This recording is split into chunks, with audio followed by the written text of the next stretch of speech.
votre avis, pourquoi est-ce que c'est aussi tabou de parler de l'argent? Puis je dirais même encore plus quand on est une femme. Bonjour, Eudoxie, j'espère que ça va bien. Merci d'avoir accepté cette entrevue-discussion. Donc, pour mettre en contexte, Eudoxie est kinésiologue, professionnelle en relations d'aide, puis coach certifié d'abondance financière. Puis, au quotidien, tous ces chapeaux-là, elle exerce au quotidien, elle est formatrice, conférencière, auteure et coach. Donc, c'est ça, ça en fait quand même plusieurs. Puis aujourd'hui, on va surtout parler de l'argent, bien entendu. Donc, ça sera peut-être un peu plus l'aspect coach certifié d'abondance financière. Oui. Puis, juste pour une mise en contexte, je dois être honnête. Avant de m'intéresser à l'argent puis aux finances personnelles par le biais de Nanti, je dirais que si j'avais lu votre titre, il y a comme un instant, coach certifié d'abondance financière, j'aurais probablement roulé les yeux un petit peu. Mais en découvrant c'est quoi plus notre relation avec l'argent, je me suis vite rendu compte que c'est bel et bien quelque chose qu'on a besoin au quotidien parce que notre relation à l'argent est un peu, disons, on est un peu complexé par rapport à ça, puis c'est de ça qu'on va discuter aujourd'hui. Fait que, comme on s'est déjà dit, on pourrait en discuter vraiment, vraiment longuement, mais je vais vous laisser commencer à parler là-dessus. Mais la question d'aujourd'hui, ce serait, à votre avis, pourquoi est-ce que c'est aussi tabou de parler de l'argent? Puis je dirais même encore plus quand on est une femme. Oui, hein? On va là-dessus aujourd'hui. Oui, alors merci beaucoup Rosie pour cette occasion, pour cette opportunité. Effectivement, coach certifié d'abondance financière, c'est quelque chose on va dire, nouveau. Mais en fait, ça a toujours existé, sauf qu'on parlait toujours de l'argent par rapport au matériel, par rapport à quelque chose qui est extérieur à nous. Et tranquillement, on s'est rendu compte que, en fait, l'argent, c'est pas cet objet. Non, l'argent, c'est un concept. Mm-hmm. D'accord? Alors, pourquoi est-ce qu'on a développé autant de tabous? Rapidement, il faut se rappeler que au début, l'argent qu'on gagnait, c'était à la sueur de notre front. Mm-hmm. Là, on retourne vraiment à l'époque où c'était physiquement qu'on avait une activité qui était échangée avec l'argent. Et à cette époque-là, on recule encore très loin avant que les gens puissent avoir cette idée d'aller mettre l'argent à la banque et tout. On gardait l'argent sur nous. D'accord? Alors, et cet argent qu'on gardait sur nous, on ne le montrait pas. Pourquoi? C'était dangereux. Parce qu'on avait peur de se le faire voler. Et on n'en parlait pas. Pourquoi? Mais parce que si j'en parle, on va savoir que j'en ai. Fait que si j'en ai, je suis menacée. Donc déjà, à cette époque-là, il y avait une menace. Il y avait quelque chose de pas le fun. Une crainte. Exactement. Une crainte comme constante de se faire voler. De se faire voler notre argent qu'on a si durement gagné. Donc déjà, OK, quand on va à une époque reculée, on réalise que les sentiments attachés à l'argent n'étaient pas quelque chose de fun, d'agréable, de léger, au contraire, c'était insécurisant. Il fallait faire attention et tout, il ne fallait pas le dire. OK?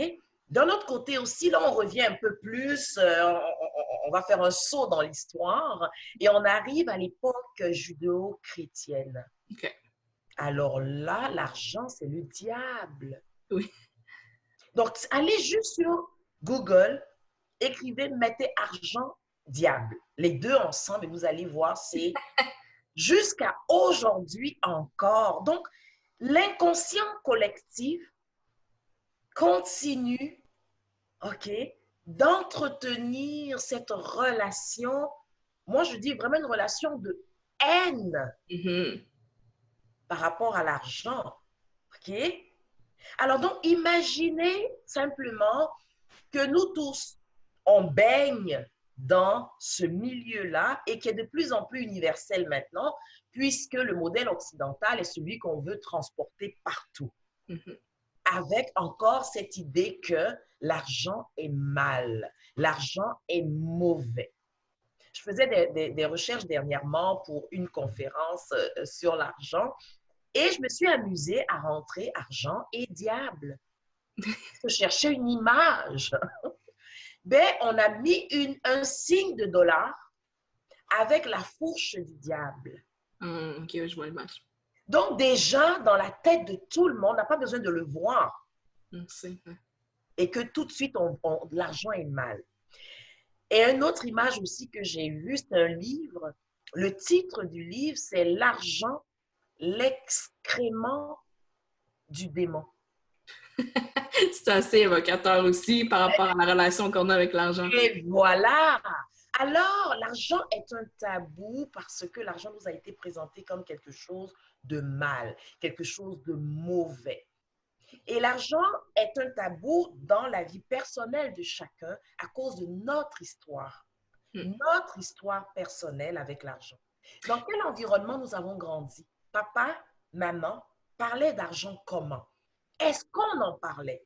Est-ce que c'était des discussions qui étaient, on n'a pas l'argent, c'est compliqué d'en avoir, où est-ce que je vais en trouver? Est-ce que nos parents ont perdu leur job à un moment donné? Ou est-ce qu'on a eu quelqu'un qu'on aimait beaucoup qui a perdu sa job ou qui a été injustement traité à cause de l'argent? Mais dans la tête d'un enfant ou d'un adolescent, et ça marque. Et on prend des décisions. Et ces décisions-là, on les entretient, ça devient des croyances. Et le fameux « l'argent est mauvais », ben, ça va rester quelque chose de vraiment ancré. Et je me permets une question. Est-ce que c'est propre au Québec que l'argent est très tabou? Parce que, étant donné que vous êtes auteur puis conférencière international, ça, je me demandais, est-ce que c'est vraiment parce que souvent on dit c'est au Québec c'est le sujet le plus tabou, puis même qu'on dit, j'ai déjà entendu que si on parlait de sexe, c'était même moins tabou que parler d'argent ici au Québec. Est-ce que c'est la même chose à l'international? Ben, moi, je peux parler surtout, oui, du Québec parce que, bon, je vis ici. Et au Québec, surtout, pensez au fait qu'on a l'éducation judéo-chrétienne. Donc, au Québec, c'est encore plus fort parce que l'Église était très, très, très puissante. Alors, OK, le fameux « heureux les pauvres », ils hériteront du royaume des cieux. Donc, être pauvre, c'était quelque chose de valorisé parce que Dieu nous aime. Okay. Voyez? Donc, c'est pour cela que c'est encore plus fort. Et même dans les nouvelles générations, OK, cette histoire-là colle encore, parce que les grands-parents, les arrière-grands-parents sont encore vivants. Donc, au niveau de l'égrégore, c'est-à-dire de cette pensée collective, elle est encore très puissante. Moi, je viens de la Côte d'Ivoire et nous sommes une colonie, ancienne colonie française. Voilà. Donc, dans nos pays à nous, OK, ça ressemblerait un peu aux autres pays d'Afrique francophone, mais subsaharienne, OK, on a comme copié le modèle français européen, OK, donc aussi l'argent a été présenté comme quelque chose de mal, OK, et surtout chez nous, c'est beaucoup plus quelque chose de limité. Et ça, c'est un mensonge extraordinaire de penser qu'il y a une quantité d'argent quelque part et que si moi j'en prends, toi, tu vas en manquer. Ça aussi, c'est faux. Et ça, c'est arrivé par rapport au salaire. Donc, quand on parle de mentalité de fonctionnaire, le fonctionnaire, il a un salaire limité et c'est une façon aussi que l'argent est arrivé dans la vie de plusieurs personnes de façon négative. Ça veut dire que on se dit, lorsque je vais gravir les échelons, l'argent va venir avec. Donc, il y a un plafond qu'on ne dépassera jamais. Donc, l'argent devient comme une contrainte. Ça devient comme quelque chose qui nous limite. Parallèlement à ça, on a les hommes d'affaires, les femmes d'affaires, qui, eux, n'ont pas de plafond. Okay? Mais, comme on baigne tous dans cet inconscient collectif que l'argent est mauvais et qu'il ne faut pas dire qu'on en a, et puis il ne faut pas montrer qu'on en a, sinon on va se faire critiquer, sinon on va se faire, et puis tout ce qu'on peut imaginer qui se dit sur les personnes nantis, les personnes riches. OK? Alors, pour cela, même si on est entrepreneur, ben, notre histoire financière va nous limiter si quelque part, on a ces croyances que l'argent est mauvais et qu'on est limité et que si on en a beaucoup, ben, on n'aura plus d'amis et qu'on va se faire dire, crier des noms et tout ceci et tout cela. OK? Je pense aussi quand on est une femme en affaires, encore plus aussi. Puis je sais pas pourquoi, mais j'ai juste comme un exemple qui me vient en tête.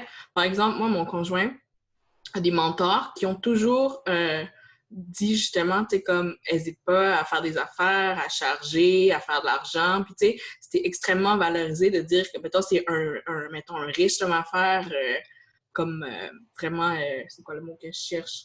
Vraiment, le mot, je l'ai en anglais, successful. Oui. Prospère. Exactement. Puis ça, c'est comme super valorisé, mais quand on est une femme, j'ai l'impression qu'on est comme un peu gêné de ça. Puis tu sais, on va jamais ou très rarement entendre parler de femmes qui disent « j'aime l'argent, j'aime prospérer, j'aime être nantie ». Puis est-ce que c'est propre justement à la femme ou c'est... Ben, moi, au niveau par rapport à mes observations, c'est encore attaché à notre histoire. Alors, quand on revient dans ce monde-là, cette culture patriarcale où c'est l'homme qui mène, donc quand on repart, ne serait-ce que 50, 100 années plus tôt, la femme jouait un rôle d'arrière-plan. Okay? Donc, c'était l'homme qui était en avant. C'était lui qui allait chercher, comme si l'argent était perdu, c'était lui qui allait chercher l'argent. Okay? Et la femme, elle était en arrière-plan, mais généralement, c'était elle qui gérait. Exact. C'était elle qui s'organisait pour que tout balance. Une fois que la femme s'est trouvée à l'extérieur, à aller générer cet argent, ben, quelque part, on s'est plongé comme dans une opposition, au lieu d'être dans une collaboration. Donc, c'est comme si la femme d'attirer dans sa vie autant d'argent qu'un homme, c'est un peu comme si son identité de femme était comme perturbée. Donc, inconsciemment, elle va encore rester en arrière. Ça prend beaucoup de courage, mais ça prend surtout énormément d'amour de soi. D'amour de soi pour pouvoir, en tant que femme, aller de l'avant et de parler d'argent en étant à l'aise, confortable et tout. Deuxième chose, un homme, il va montrer qu'il est prospère, il va montrer qu'il est confortable financièrement.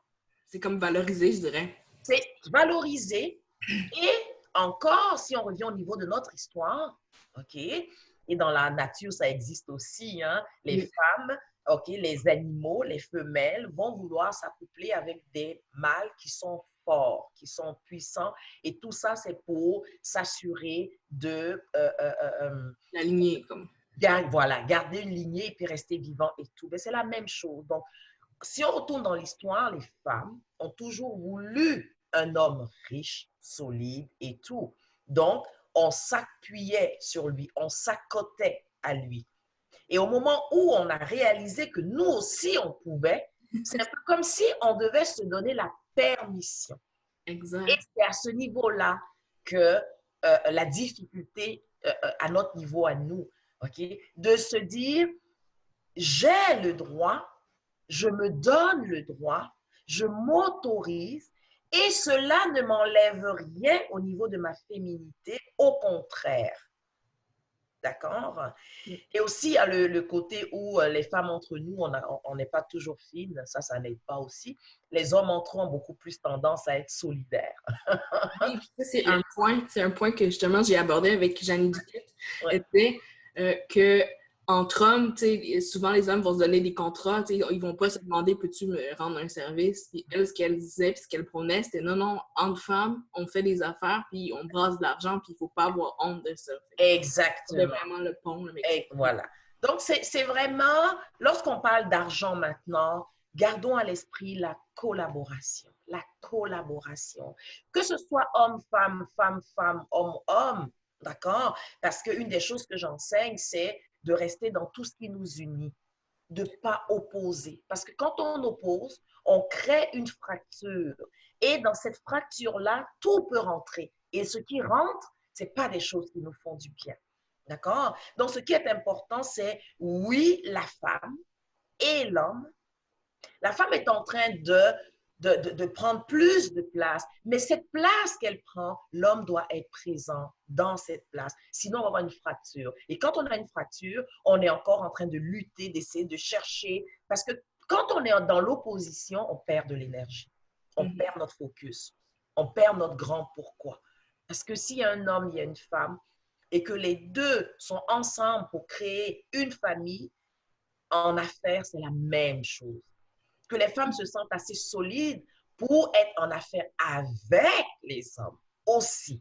Entre elles, mais avec les hommes aussi. Et c'est comme ça qu'on va finalement arriver à une société qui va être beaucoup plus équilibrée, beaucoup plus harmonieuse, plutôt que d'avoir un côté et puis l'autre côté et de dire, bon, ben, nous, on le fait comme ceci, nous, on le fait comme cela et tout et tout.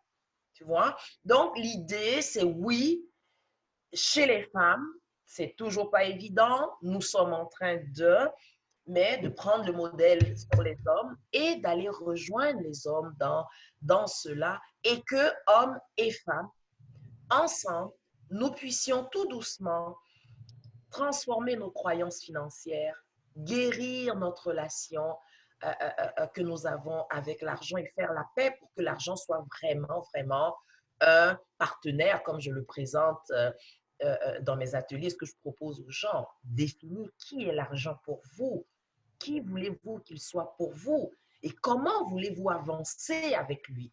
Si vous pensez que c'est quelque chose qui est à l'extérieur de vous, si vous pensez que vous devez lutter pour l'avoir, vous êtes complètement, vous n'êtes pas à la bonne adresse. OK. Avoir de l'argent dans la joie, avoir de l'argent dans la légèreté, laisser l'argent couler dans notre vie. Parce que l'argent, c'est ça. C'est pas quelque chose d'extérieur à nous. Et alors, quand les gens vont comprendre, OK, que l'argent, c'est la manifestation de mon appréciation. Quand je suis content, la façon de dire que je suis content du service que j'ai reçu, mais je donne de l'argent. C'est tout. Mais quand on va revenir à ça, on va revenir à sa fonction de base, un moyen d'échange. Et qui nous sommes? C'est nous qui sommes générateurs de cet argent-là. C'est nous qui le créons. L'argent, quand on regarde dehors, on regarde un arbre, c'est pas nous qui avons créé l'arbre, nous les humains qui avons créé l'arbre. Non. Mais c'est nous qui avons créé l'argent. L'argent n'existe pas dans la nature. Donc, dans la mesure où c'est nous qui l'avons créé, c'est nous qui lui avons donné un sens. Alors, pourquoi ne pas lui donner un sens qui vient augmenter notre joie, notre paix, notre bonheur? Pourquoi ne pas lui donner un sens qui ajoute tellement plus d'amour, de paix et d'harmonie dans notre société? Pourquoi pas? Pourquoi pas? Et c'est à nous de réinventer ça. C'est pour ça que les produits que je crée, que ce soit, je ne sais pas si vous l'avez vu passer, mais j'ai un guide sur la présence de l'argent ou que ça soit dans mon livre, le Focus 7-7 au chapitre 6, donc la 6e semaine qui est consacrée à l'argent. J'amène les gens à créer une nouvelle relation, une relation personnelle. Et le point de départ, c'est votre histoire financière. Comment avez-vous rencontré l'argent pour la première fois?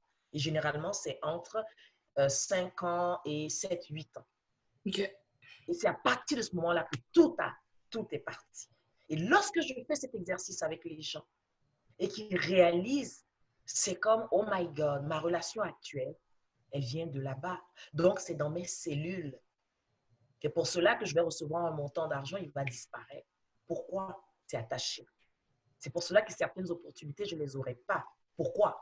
Mais parce qu'il y a un gros montant d'argent et il y a des peurs dans mon histoire qui sont attachées à l'argent. Donc, je veux cet argent, mais j'ai peur de cet argent. Et comme, ce que je dis souvent, c'est que comme l'argent ne veut pas nous faire mal, ben, il va s'éloigner J'ai peur. peur de lui. OK. Super. Voyez? Donc, Je pense que ça fait, comme on a dit, on pourrait en parler encore des heures et des heures. C'est vraiment intéressant.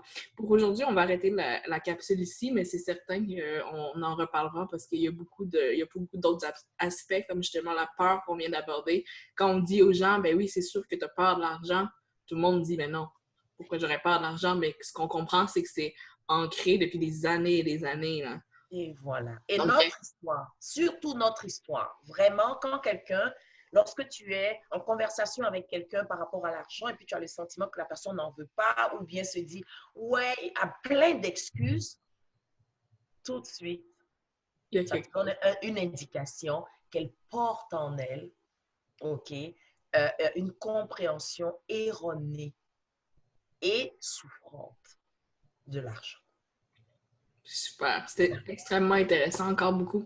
Merci, Virsi. On se reparle bientôt, j'espère. Puis je suis certaine que cette belle discussion va générer beaucoup d'interactions sur nos médias sociaux de Nancy. Merci. Merci beaucoup, Rosie.